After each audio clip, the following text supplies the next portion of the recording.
That's one of the reasons why I started it, because, mainstream media wasn't really doing any coverage on, the local musicians. So I just started it to sort of find out more about the local bands that I got to watch every weekend at the local spots in Durban. And so I took that opportunity, and it's been going for close to 9. This is the 9th year now. So Wow. really excited about it.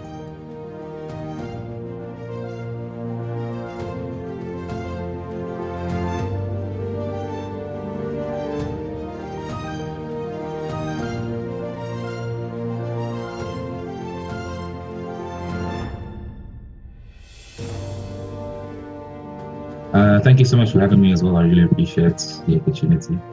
It's great to meet you here on Zoom, Nasiphi. Where are you based in South Africa? So I'm based in a place called Hillcrest. It's in KZN, Durban. Yeah, it's west of KZN, actually. KwaZulu-Natal. Oh, KwaZulu-Natal. Okay. Yeah. Oh, I see. Oh, interesting. I just spoke to somebody also yesterday in KwaZulu-Natal. Oh, nice. So I seem to attract all the, I don't know, Durbanites. How close are you to Durban? Durban is probably about 20 to 30 Ks maybe. Oh, like so just under around, 40, yeah. Yeah, just around the corner. Yeah, I think Hillcrest is probably sandwiched somewhere between Durban and Pietermaritzburg. But what a beautiful part of the world. Did you grow up there? Yes, I basically did. When I was young, my folks stayed in a place in a township called Hammersdale, but I was very young. I don't even remember much of that part of my life. And then we then moved to Pinetown. Pinetown is also in KwaZulu-Natal, close to Durban. And then later on, when I think it was maybe 2006, they then moved to Hillcrest. And then I think since 2006, I've been in Hillcrest, like this area, basically. So yeah, I've pretty much grown up you rooted there. Yeah, KZN my entire life. Yeah. And but you've got a wonderful podcast. Tell me about your podcast. Yeah, so Sludge Underground is one of the podcasts that I'm very proud of. One of the things that I am doing that I'm very proud of. It's a podcast that focuses on musicians, local musicians. So when I say local, I'm looking at bands that are from KZN. They're from Johannesburg, Cape Town, anywhere in South Africa, and it's essentially just bands and artists that you wouldn't really hear on radio. That's one of the reasons why I started it, because mainstream media wasn't really doing any coverage on the local musicians. So I just started it to sort of find out more about the local bands that I got to watch every weekend at the local spots in Durban. And so I took that opportunity, and it's been going for close to 9. This is the 9th year now. So really excited about it. But it's lovely that you're doing that, because I also find that with me doing interviews with artists, it's sometimes the most interesting people you talk to and most interesting stories, and they are not mainstream, they're not heard on the radio and on, not seen always there, but yet there are such great musicians and, making such wonderful music. Yeah, for sure. And I think as someone, and I think you'll understand as well, it's like we put ourselves in a position where I think the love that we may have, or the interest that we may have in, artists that aren't in the mainstream, also comes with a bit of a handicap when it comes to creating, like a podcast like mine and yours, because these artists are relatively not known. So takeaway or the handicap would be, it's very difficult as a podcast creator focusing on people that are lesser known, to have a lot of reach, because you're dealing, mostly the audience would be a family member of that artist, or friends of that artist. But I feel like it's worth the conversations that you have with them and learning more about them. I think is well worth it. It's worth more than any sort of mainstream success, because you're talking to real people, people you can connect with, people that you see, almost every week or every month. And those connections are really important. So yeah, that's what I appreciate and take away, from it mostly.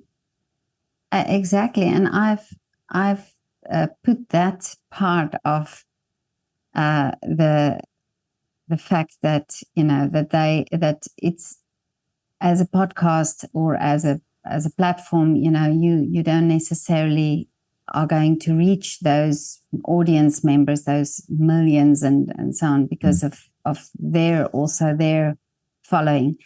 Yet Yes. I feel it's, for me, I actually love the fact that I'm now creating an audience that's really a niche, that's really real people, interested in real stuff. And it's that smallest viable audience idea of, it's really a connection rather than just numbers. So and I think these young artists, or these artists that play these gigs and these smaller venues and having smaller fan base, they are actually more free to create what they want to create, and that leaves you and me also more free to talk to who we want to talk to, because we're not focused on numbers, or we're not bound by it has to have that reach. Yeah, and I think that's one of the reasons why, I even approached you in the first place, because I just appreciate,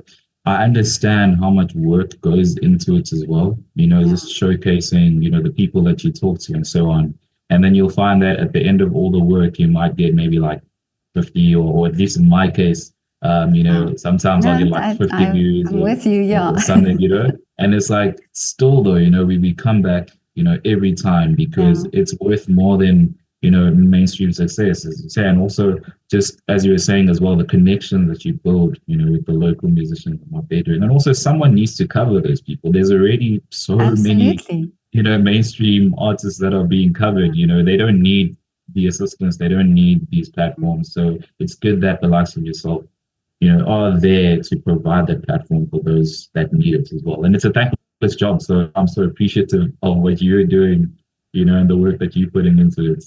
Oh, thank you so much. But I'm also appreciative of what you're doing, because South Africa's got amazing artists. And, I just spoke yesterday to a painter in South Africa, and he does the most beautiful murals and artwork. And it's so wonderful to hear and to see this enthusiasm and this drive and this positive outlook on life. And you think these people change the community, because they're there painting, and it's that little child next door, or the one running in the street, or the children in the primary school who sees the murals.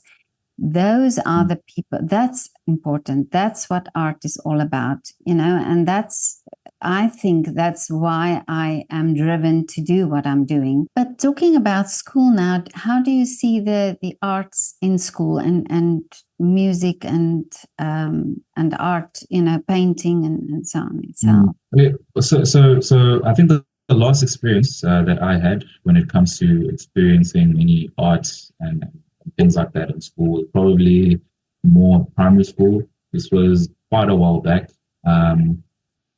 Grade 7, I was probably in 2008 when I was in grade 7. And we did, music, there were like music classes and so on. We did do some painting at an art class and all that there. I feel like schools are doing a pretty decent job at sort of the basics and introducing those sort of things. And, initially when I was thinking of this question and you're asking it, I was going to say, I don't think they're doing enough, but I realized that there's probably levels to it. I feel like if you're going to be in primary school, I'm not expecting any more than the basics. The basics are there. It's an introduction to this. And then maybe high school, they can maybe go a bit more in depth. And then obviously with tertiary education, that's where people can then specialize. People can go, you can do music, or if you want to get a degree in X, Y, Z, or whatever the case is, that goes a lot more in depth. So I feel like at least in South Africa, the schools are doing a pretty decent job, because it's in the curriculum. It's there, for them to do. I do feel like it's something though that is only afforded to more of like the private schools, semi-private Yeah. schools, and so on. I come from a family full of teachers, but both my parents are school principals. My wife Oh, is a really? teacher. Yeah, yeah. My wife is a teacher as well. They are more in like the rural schools, Mm, and what I've noticed is that there is no music lessons. There are no mm, art lessons or anything like that. So I do feel like it is something that is almost just afforded to a certain class in terms yeah. of education. So my wish is for maybe got more like government centered schools to maybe Mm, introduce something like that. I know that it's mostly a resource thing, but perhaps it's just a matter of people within the music space, maybe their country could be their contribution towards schools that don't have that. But overall, as I say, most schools, I feel like they do a decent job when it comes to introducing that to schools. Well, What do you feel? yeah, no, I've talked yesterday also to an artist, and they say, like, in the rural areas, there's no art in school, and Yeah. uh, there are no resources, and they don't have the money to buy the paint and the canvases and all of that, but yet they do it. And I Mm, think this is something about South Africa that I'm really so proud of, being a South African, is mm, that you see that. And I know what rural South Africa looks like, and I understand what the people go through, and what they don't have, that they barely have food, money for food. So yeah. where would they buy paint and canvases? And it's not just South Africa. I mean, I've spoken to artists in Tanzania and Nigeria and so on, and Yeah. you see these people so driven, so motivated, and sometimes they self-taught, or they are, they visit somebody that they know that's doing art, and they learn from them, or Mm, they look, they're so eager to learn. yeah. And um and that I find wonderful. And I think an artist who has that drive, or who really wants it at all cost, even though there are so many obstacles and things that they have to overcome, I think Mm, that brings also something in their art, because they mm, want to tell the story. Because also yes. yesterday, what he said is, he wants to tell the story of his community, because Mm, that's what he knows. And he wants to yeah. put it out for the world to see. And isn't that amazing? Isn't that Absolutely. amazing that these young artists they are proud of their roots, of where they come Mm, from. yeah. There's and I think a great example of this. There is so much beauty, and you know there's so much beauty in hardship. I know it's not Mhm. an ideal thing to say, but we Yeah. see this with, I feel like, hardship, and this is a conversation that we've had with many artists, is that I'll find that I'm doing research with an artist and I'm listening to a song. Most elements that keep coming up is heartbreak, or something bad, like a negative experience that has happened to the artist. And then you'll find people like Adele and all these people. There's people had a heartbreak, someone broke their heart and everything, Grammy Award winners. So I'm not Exactly. promoting, I'm not promoting, I'm Oh, not saying that's true. people should go through hardships to Yeah. make good stuff, but I feel like, there is definitely something there. As you say, it really adds, your experiences are unique to you. And this is one of, Petra, this is one of the reasons why I have a very big issue with the hip hop community. And this is just a me thing, because I've had experiences with artists who you'll find they come from backgrounds like, maybe like, whether it be an impoverished background or whatever the case is, but in their music it is not reflected. In their music, all you'll hear about is money, cars, women, this Yeah. and that, and it's like, but that isn't, they're trying so hard to portray a life that they don't live. And I feel like they're losing out on a lot, because there's actually so much more value in their personal experiences and their backgrounds, whatever background they may be coming from. So I feel ultimately I'm agreeing with you 100%. It definitely does add something, because not everyone is wealthy. Wealthy people have their own experiences. Middle class people have their own experiences. We don't need to be trying to blend in. Your experiences are enough. Exactly. And we need to portray that a lot more to the world. Mm. But Nasiphi, we're talking so much. I'm talking so much, and I actually want to No, hear no. your story. But how did you start with your podcast? What I drove you started. to start?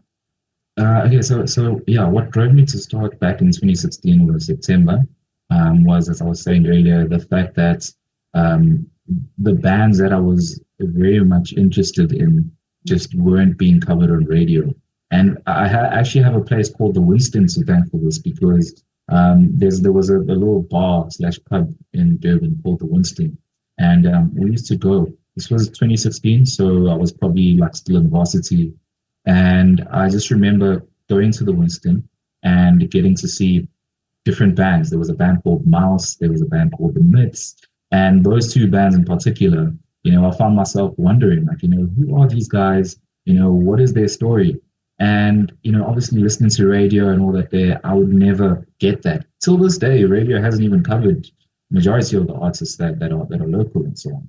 So I was like, you know what? Let me just get my cell phone, because that's all I had at the time, just a little iPhone 5S. And I was like, I want to interview these guys. So Really? what am I Oh, gonna? wow. Yeah, I was like, okay, what am I gonna do this on though? Like, I'm the type of person who, I well back then I never used to do any research. I used to just be like, okay, I've got a cell phone, it records. I want to talk to those guys. Let me contact them via email and see if they'd be keen to do something. So the bed behind us, I was literally on my bed, this very same bed, and I came up with the concept. Okay, what am I going to call this? What's it got to do with? And that's when I was thinking, okay, these guys are underground artists. So this obviously needs to be an underground centered thing. Oh, I'm yeah, going to be talking to people that aren't mainstream. So underground needs to be there. And then it's like, okay, what is synonymous with underground? And, the word sludge came up in my mind. And I'm like, okay, what is sludge? It's grimy, gritty. That element of it would represent how raw everything would be. Because I knew going into it, I'm like, okay, I'm using a cell phone to record this. I don't have a studio. I'm going to be recording these artists in my father's car. And I'm like, okay, this is not going to be professional at all. So the sludge element of that was that hands-on DIY, dirty type thing. So that's when I got the name together, and then I contacted those particular bands. We met up at the Pavilion. It's a shopping center in Durban. And then we did the interview, and I'd also, while creating this, I was like, okay, I think I might need a bit more expertise when it comes to bands and stuff, because as much as I do listen to band music, I do need a different perspective as someone who's solely based in Durban. That's when I contacted a friend of mine. His name is Marcel, who had just come down from Johannesburg. He was exposed to the scene in Johannesburg. So me contacting Marcel when I was making this was basically trying to see if I could get some insights, from someone who is in Joburg, who's seen the bands that side and so on. Maybe you could bring, like a different spin on things. So I contacted Marcel. I went over to his place. We recorded like a pilot episode where, press record, put the phone in the middle of the car and just talk. Funny enough, a lot of people hated that episode, which I understand because we were very young. The audio is not so good. We thought at that time, we thought we knew a lot about, the scene, but we actually did not. But that is what basically just kickstarted it all. And then we interviewed the rest of the band and so on. And yeah, it's just been going ever since. So that's what, to answer the question, that's what inspired me to start this, just finding out more about local musicians, because mainstream media wasn't doing that. And I feel to an extent still isn't really doing that. But isn't it amazing? I love that you just did it. I think Yeah. sometimes if you overthink things, and if you first, yes, but I don't have that, and I don't have a microphone, and I don't have a studio, and I don't have but sometimes you just jump in the water, and all you have to do then is swim, and then what you did, and I can also, my first interview, I Yes. I really cringe when I look at it, but I think it needed to be there, and I It won't has take to it be. off. I won't take it off because that's where I started. That was the first interview. I didn't have a clue how to do it, and I learned in the time and in the process. But I think with everything, it's like that. Every artist, at some point, started doing something. Yeah. Just I'm, experimenting. Really. I'm so happy that you keeping it there because that is something that I feel like artists don't do. Artists, well, not all artists, but mainstream artists. If you go back, scroll all the way to the beginning, you'll find that you're only learning about the artist from the moment they got signed, or from the moment that Yeah, things started that's blooming, and true. then it's like, what about before that? This guy was, how he evolved Yeah, or how he or she evolved to what they are now. So that's why I appreciate your approach and that you're still keeping it up there. I've also kept, the earlier stuff up there as well. And it just serves as a really good reminder as well of where you're coming from. And it's a good sort of like comparison to the current stuff versus the older stuff and so yeah. on. Just seeing the growth, and it serves as motivation as well. And also the artist that I spoke to, it would be unfair to her that I take it off because it's not about me, it's about her Mm, story. So mm, if I don't look good in that, so whatever, but it was her story, and so she told it to me. So I would feel really bad to do that.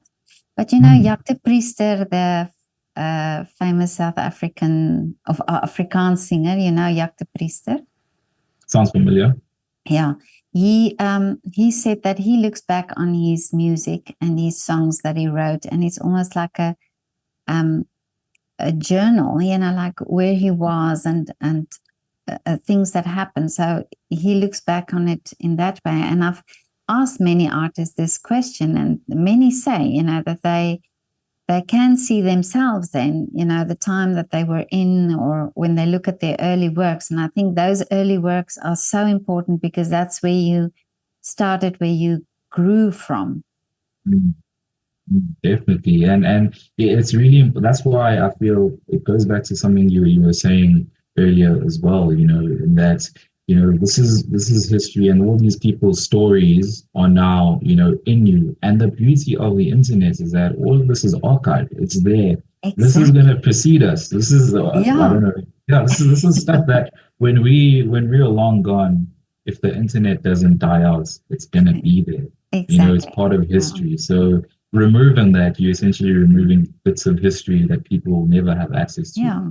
the future. And I think it's somehow, I sometimes watch things on YouTube that's 9 years old, that you find this video and you see, hey, it's 9 years old, but still it's relevant to something that you need today. So I think everything we put out on the internet is really out in the universe. So it will come on the news feed. I believe that it will come on the news feed that it's supposed to come. So it's I see it that way. And But you know what? what? Looking, so sorry, just No, looking at carry one on. point. With things like this, with the internet storing things and so on and so forth. We are in an age right now where we are studying the works of Shakespeare and so on. I don't know if Shakespeare at the time of writing, any of his initial writings, ever thought to himself that, hey, one day people are going to be studying this. Yeah. So who knows? Maybe 50, 60 years down the line, when you and I are long gone, you might find that, your episodes that you do as Petra are going to be used as case studies in terms of, what was the painter or what was the artist like in Yeah. 2025. So we need that to Can be you there. You're doing yourself a imagine? disservice if you're removing it. Exactly. Yeah. But Nasiphi, what do you do in real life? Because Yeah. Yeah, no, it's a valid question. It's a yeah, valid question. So what I do in real life is I am a court interpreter. So that is something that I studied actually in straight out of university. yeah. Sorry, not straight out of university, straight out of high school. So matriculated, it was 2013. And then, yeah, 2014, I went straight to Durban University of Technology, which is DUT, and I studied. I almost got into journalism, but that didn't really work out. So I got into interpreting. So the course itself was a national diploma in interpreting and translation, and I basically did that. And in 2017, I then started doing some work at the local courts in Pinetown as just a casual interpreter. And then 2020, I got permanently employed. It's a government gig, so it's pretty all right as like an initial thing. I've always wanted to do law though, like law is what I wanted to do initially, like straight out of school. But I just my marks weren't good enough for it, and I think it was just by a little bit only. And there was this pressure coming from home, like, okay, I can't go and upgrade my marks. I need to do something, because of the pressure. Educators, parents are educators and so on. So there Yeah. was a pressure to just do something. So interpreting is what I ended up doing. So that is what I've been doing since, obviously 2017, being a casual worker, being fully employed or permanently employed from 2020. Amazing. And yeah, then 3 years back, I started studying law at UKZN part-time. So yeah, I'm on my third year now doing law. The aim is to, Wow. eventually, get this degree and then start either practicing or prosecuting, because I have been exposed to that environment as a court interpreter. Yes, I'm just thinking, what an amazing environment to, Mhm. to be in, and then there must be Yeah, some things that you have inside now that in your yeah, brain that will come out when you study and when you are a definitely. lawyer. But tell me, but tell me, it's so interesting. What does an interpreter exactly do? Explain what your work Okay. looks like. Yeah, so an interpreter is a person who basically takes a message and basically transfers it to another person so that they understand technically. So, but in just layman's terms, simply put, if you speak Afrikaans, you say something in Afrikaans, and I understand both Afrikaans and English or Zulu, or whatever the case is, then I will take whatever you're saying in Afrikaans and explain it to person B in Zulu or English. So you see that like a translator is probably the most common use, but translation is actually the written form of that. Translating is when you are taking a document from one language to another. So from maybe English to Afrikaans or whatever the case is, but interpreting is just the verbal version of that from Okay. one language to another. So if a person speaks Zulu, for example, and you have to interpret it, do you translate it then in the actual words, or do you interpret what they're saying and then reproduce it in English? Do you understand what I mean? Like, yeah, I get what you're saying. is it word Yeah. for word, or is it really your interpretation? So these are all different practices within what you're doing. So you do get word for word interpreting, but we were taught to shy against that because sometimes it loses the meaning. If you're gonna interpret something directly, it can sometimes lose its meaning. So the most important thing is to maybe do a mixture of both. Have elements of direct, but at the same time contextualize it so that it actually makes sense. Because there are just different things. For example, there's like a Zulu idiom that basically says, "Ikati." So that basically, if I had to interpret that directly, it literally says that a cat is lying on a, what do you put a pot on? That thing that you cook on a stove. There's those rings at the top where you put the pot on it. What's it called? No. Anyways, where the pot goes is literally the direct translation of that is a cat is lying on top of a stove, right? Doesn't make sense, but in Zulu, that's just a saying where you're essentially saying that times are tough financially at home. Oh, I So see. that is why, so that is why it's important to contextualize it, because if you're going to go direct, sometimes it loses meaning very quickly. That's amazing. So you have to understand the culture also. You have to Yes. understand the different cultures to be able to translate it. Yeah, to a degree, because there are, so that is why some people will shy away, myself included, from going to places maybe like in the rural sort of courts, because having grown up in predominantly urban areas, my this is not going to be as strong as someone from maybe the north coast or Zululand. So you will find that in some cases, people that work in the northern courts, the Zulu that is spoken, it's like a dialect thing. It's like the Zulu spoken in the north coast is not the same as the Zulu spoken in maybe Hillcrest or the western parts of KZN. There are Really? certain words, there are certain words where people who are relatively further away from the urban areas, they still have that traditional hardcore stuff where they bring out words that I may have never heard before. Really? So it's just things like you just need to be careful of things like that. Sometimes you'll get one or two people that come through to the courts and find out maybe the person is from like the north or something. And where I don't really encounter any issues, but it's important as an interpreter to know as well. We're taught, like, if you don't understand something, it's okay to ask. It's okay to ask the person to explain, because certain places have certain words for different things. So it's just being careful of things like that as well. It's like an entire thing. Yeah, that must be so interesting, because I mean, you work with so many different people, and you have to understand the culture, understand where they come from, what language do they use, what words do they use. Yeah, for sure. Wonderful. Experts as well, people that come through to deliver expert evidence. Maybe someone was raped or something, unfortunately.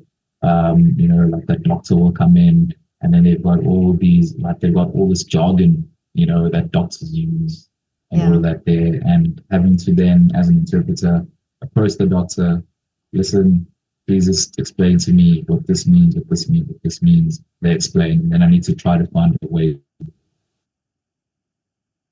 explain that so that the person understands what is being said. Of course. So the other way around as well. That is, I didn't think of that, but it's then making them understand what all this scientific words are. Definitely. I need you in my life. I can't go in not knowing. I need you. Anytime. I'm just an email away, Petra. It's all good. I'm blonde when it comes to all these scientific things. But but what an interesting job you have. Yeah. It can get quite stressful at times, because of obviously the content and the stuff that you listen to. I'm working in the regional courts, which is where all the pretty hectic matters come through. You've got your murders, you've got your hijackings, robberies, housebreakings, etc. But you sort of get used to it because it's a job. You end up having this understanding that these are things that are happening. This is reality. But at the end of the day, you can't dwell. You can't be emotionally attached. One court that I have trouble dealing with is the sexual offences, because those for me, especially when it comes to the victims being kids, like children. As someone who's got a daughter myself, I find that I'm unable to digest that quite well. So I try to shy away and stay away from the sexual offences court. But everything else, it's just another day at work.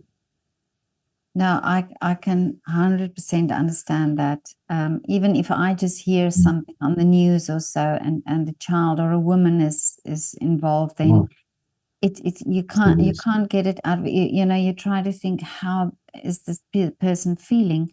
But how do you get these things? Because even robberies and shootings and murders and things, how do you get that thought process cleared? What do you do for relaxation, or for just to get that out of your head? Honestly, it's just time. I think over time you become, desensitized to it. Oh, okay. Time not not in a way where things like someone being murdered, you don't feel anything anymore. No, not like that. But when it Yeah. comes to it in the work environment, Yeah. you just Yeah. learn to, because it happens so often, you understand that sort of transaction. But it also helps just, talking about these things, if someone, just being able to express and just be like, hey, we actually had an interesting case today, X, Y, Z. And just also not dwelling on things, not don't let it sort of like consume you, because these are things that are happening out there. But it doesn't mean that, now you need to live your life in constant fear. Like that's not a way to live. I can't be coming back home and not sleeping because we had two cases today where they were like home invasions. I can't Oh, do yeah. that. It's Yeah. not a way. I don't want to live my life out there. So I think it's just a combination of just, yeah, just looking at the things that you enjoy doing. Podcasting is what I'm enjoying. Sludge Underground, talking to other artists. There's striking a nice balance between the two, and Yeah. not being attached emotionally as well. It's really important. Well, that sort of fills your head with other lovely things and beautiful stories. Yeah, So yeah, that's for wonderful. sure, for Yeah. sure. Yeah, But definitely. yeah, but this is so great talking to you. I've talked so much. I haven't talked so much in an interview, Yeah. but with you, but it's so Listen, it's lovely. okay. It's a Yeah, safe it's so space. lovely to talk to you. I can imagine that your interview style is also very relaxed and it's very easy to open up to you. Yeah, I don't want to like overcomplicate things if we're being honest. And it's actually funny you mentioned this because for many years in the initial, period of Sludge Underground, I was not preparing for interviews. Till this day, I'm only preparing because it's something that has, and I hate to admit this, but so many professionals have said you need to prepare. People that we've spoken with on the show, people that are like proven legends at this, probably one of the only reasons why I am preparing. But I came into Sludge Underground not wanting to prepare Yeah, because I want to learn about you as we go. I don't exactly. want to I come do into the this same. with Yeah, yeah, I don't want to come yeah, into this with, I already know this and that. I want to learn about you together with the audience, absolutely. because we're under this misconception that people know things already, when Yeah, that's not the case. Even it boils down when, even with social media, what I've been seeing recently is artists that I've literally seen, building themselves up for the past 5, 6 years, still making videos where they're introducing themselves, because not everyone knows you, not everyone knows what a violinist does. It's important to retain that and maintain that. So I'm 100% in agreement with that. no, definitely. But that's why your interview style is so relaxed, because there's no pressure of a script or Sure. you have to know all this information. But Yeah, thank you. Thank you for yeah, that observation. Yeah, really appreciate it. I will say, recently, because I've encountered, obviously, you will know as someone that records, edits, and all of that. There, I do try. One of the reasons why I don't necessarily go into it 100% like that anymore, where it's like unprepared completely, is because I do try to streamline. Because with the visual stuff and the audio stuff, the editing is quite taxing. For a 30 oh minute yeah, video, for like a 30-minute video or a Zoom recording session like this, I'm spending 4, 5 hours, max, and that's just on the video. So I try to to structure it a bit more now and be mm. specific with what I want to ask, so as to keep it within the time limit, because I don't want to die during the edits. The editing does take a long time, I must say. It's But terrible. I'm in a rhythm, so I'm trying to, you know, I'm hard on myself to stay in my routine with the editing, because Yeah, if you're not in the routine, it's just becoming a mountain. for sure. Okay, but tell me what is the dream? What are the wishes? I know you're going to study, or you're busy studying and the law, but what is the wish for the podcast? Yeah, so yeah, as I say, the wish is for more consistency because I feel like that's the most valuable thing. We learn as we go, so I feel like yeah, just to be more consistent in this, as the podcast has been for the past 9 years or so, and I don't even want to find myself in a situation where I have to cut ties or stop doing it or stop creating. That is my biggest wish, just for the podcast to keep going to never stop. And obviously, consistency comes with growth and discovering new things about yourself and different artists. And yeah, just for the podcast is never stop. That's the most important thing. I'm wishing with you. I'm definitely, because I think it's so important, the work that you're doing. And I think South Africa's got such amazing, talented musicians and artists, and singers and the culture, the South African culture. Yes. The African culture is about singing and music and creating, so wonderful that you do this work. Thank you so much. I really, really appreciate that. And I'll obviously also wish you all the best as well. As you'll know, I'm a huge fan of what you're doing. That's why I reached out to you. I Oh, appreciate thank you what you're so doing. much. And I do know how much work goes into this. So I'm really hopeful that you also never stop. Please continue. Like, we need people like you doing this. What are your aspirations, going forward for your platform? Well, my big dream is that art becomes an important part of the school education. I think all forms of art. I think children should be able to express themselves in different ways. And even though they won't become artists, or even, I'm not saying everybody has to become a pianist, but I'm just saying by playing the piano, you learn skills that's transferable skills that you can use even when you're a lawyer. There's things that come with pursuing an art or learning an art form or expressing yourself in a way that you can. And I've spoken to so many artists where you understand that science and art and maths are so interlinked, that, I mean, I've spoken to somebody who did his medical degree, and his final exam, he decided he wanted to be a conductor. And of course, he studied music before, but he had to make this choice, and he did. And I was thinking, why, how connected is it that somebody that's great in science is also great as a musician? So there must be that link, or that the same type of skill set that you have. So yeah, that is my biggest wish, is that schools, that art is the same, has the same value as science, maths, and languages in a school, and that every child in every school, in every rural school, would be able to, even just if they could pick up a brush and have paint, or play their traditional instruments, or learn their traditional dances, or sing in a choir, or something like that, but that is seen as an important part of society. That's the wish. And That's the you're dream. playing, and I feel like you're in a really good position to see that realized as well, because of the people that you're talking to.